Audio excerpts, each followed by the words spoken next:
all heard those horror stories through Etsy or Facebook groups about people's listings being taken down because they were using licensed fabric. So what can you do with licensed fabric? Is there a difference between what the legal protections are and what's practical for your creative business? That's exactly what we're going to cover in this week's episode of Ask Kiff. Hi, I'm Tiffany Staley, founder of the Artist JD, a place designed to add ease to the legalese of running your creative business. This week's question comes to us from Victoria in Massachusetts. She asks, what can I do with fabric that has copyrighted characters on it? Let's start with the premise of what licensed fabric is. Licensed fabric is not a license between the person who owns the copyrighted characters, the person who owns the NFL logos, the person who owns that content, and you. The license is between the fabric manufacturer, the person who's printing those characters and designs and logos on the fabric, and the brand owner, copyright owner themselves. So the person who owns the trademark or copyrights is entering into a license agreement with the person who's printing the fabric. There is no license between you and them. The license only goes directly to the fabric manufacturer. And what's the purpose of fabric? When we buy bulk fabric, when we buy fat quarters, when we buy pre-cuts, the intent of the fabric is to use it.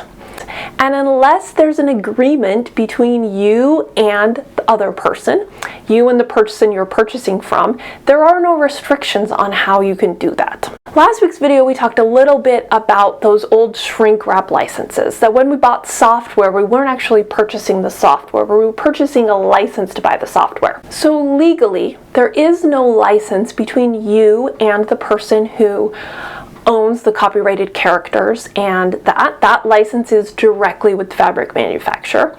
You didn't enter into a contract when you bought the fabric to say these are all the restrictions on how you can use it. And even if you did, we're a little curious about how that's going to be enforced, because the whole point of fabric is to cut it up and sew with it, to cut it up and use it. So from the legal standpoint, I'm of the opinion, which there are some attorneys who are going to disagree with me, but I'm of the opinion that you can do whatever you want with it. So from a copyright standpoint, there is no way that they can protect how it is that you are using the fabric. From a trademark standpoint, we need to get into it just a little bit differently. So copyright is protecting the actual design on the fabric, the actual logo, the actual characters, those kinds of things. Trademark is protecting the logo, the brand names, the association. And so sometimes I see listings that get into hot waters not for copyright reasons, but for trademark reasons, because they make it appear that they're associated with this brand. So from a trademark standpoint, we need to worry about consumer confusion. We need to worry about if a consumer is going to be confused if your business is associated with the NFL, with Disney, with Harborough, if you're using this licensed fabric in a licensed way. And so what's important is to make sure you set up a disclaimer, make sure you set up your listings properly so that you're not having that kind of association. So how are you going to set up that disclaimer? The first is how you're going to name your product. So you're going to name your listing like kids t-shirt made from Mickey Mouse Disney fabric. And then in your listing itself, you're going to have a disclaimer that says something like, this is not a licensed product. It is made from licensed Disney fabric. And my business, the Artist JD LLC, is not affiliated or associated with Disney. So you're going to have that in your listing.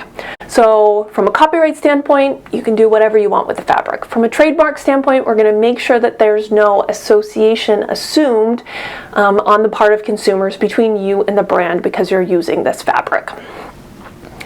So once you have those two covered, once you are making sure that you're disclosing properly to consumers that there's no association between you and the company who licensed their designs to appear on the fabric, once you've got that covered, legally you're safe.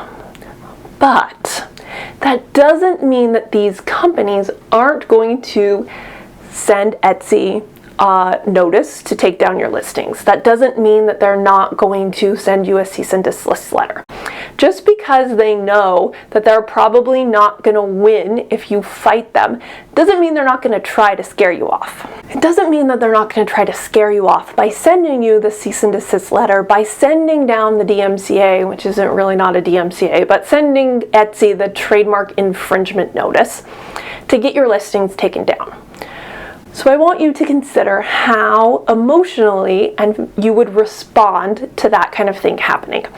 Are you one of those people who gets charged up by something like that? Who gets charged up by standing up for what's right, for what's legal, for what's fair? Or are you the kind of person that this would send into a rage spiral, into a shame spiral, that you would be depressed and you would have a hard time creating for a while? If you're the kind of person who is going to get energized by this fight, go for it.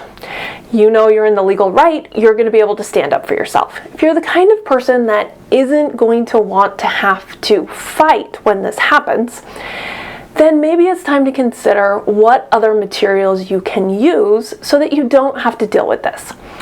Once again, they're in the wrong by sending you that letter, by taking down your listing, but that doesn't mean it's not going to happen. And so I want you to consider from a business standpoint, how is it that I'm going to react to this happening?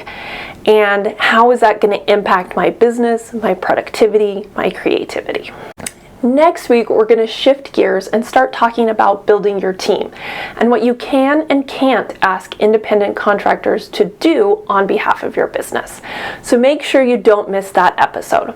Got a question you want me to cover in an upcoming video? Make sure you leave it in the comments below. And before you go, make sure you click the link to that video I've linked above. That's last week's video where we talked about if you can copyright patterns and what you can do with patterns if you're someone who creates a finished product. Make sure you hit that subscribe button so you can get notified as soon as next week's episode drops. Thanks so much for tuning in. I'll talk to you soon.